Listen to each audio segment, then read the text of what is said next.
Maayong hapon Western Visayas kag Negros Occidental, porsyon sang masobra 18.5 million pesos nga slow protection project sa barangay Nahapay Gimbal na Tiphag. Rehabilitasyon sini ginabulubanta nagakinahanglan sang 10 million pesos nga pondo. Ini ang gintutukan ni Kim Salinas.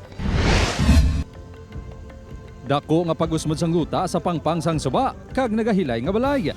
Ini ang sitwasyon sa barangay Nahapay, Gimbal, Iloilo matapos nga nagtipag ang 34 meters nga porsyon sang slow protection project sa lugar sang nagligad niya simana. Nagapuyo sa mga balay si Rodolfo. Apisar na kulbaan sa iya sitwasyon, diri man din sa gihapon nagatulog bangod wala pa sang maestran. Itong baran na sa dako nang niyo. Kurug mo na mo. Tingnan ba lang ko wata ko plagyo. Ginpalabot na sa punong barangay ang problema sa LGU agud masolusyonan. Kapon kay ariban sila di in-check nila ti para malikawan ti siyempre reklamo pumuyo diri nga basi madugangan pa nga kung magsigi ang dalom kamba kag sige ang inulan. June 10, 2015 sa ginsugura ng proyekto. Mayo 19, 2016 ini natapos kag tuig 2017 sang gin-turnover sa LGU.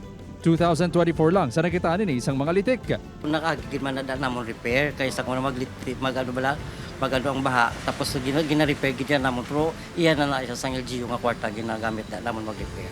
Suno sa DPWH Iloilo 1st District Engineering Office, ang proyekto ang ginabugusan sang duha ka sections kag nagabalor sang masobra 18.5 million pesos.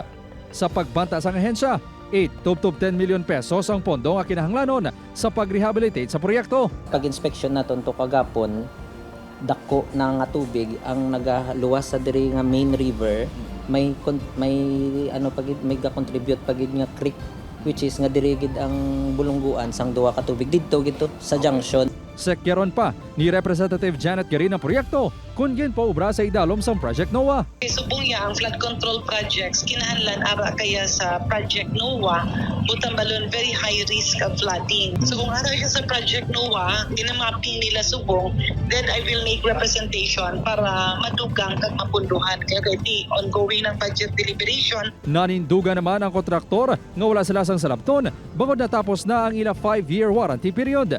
Ginobran man namon sang Mayo kay ginsunod man lang namon ang standard specification sang DPWH kag 10 years ago pa na damo na nagyan nga bagyo, baha. Magahimo na ang DPWH Iloilo 1st DEO kag Municipal Engineer's Office sang preventive works agud indi madugang ang tipag ang naguba nga porsyon.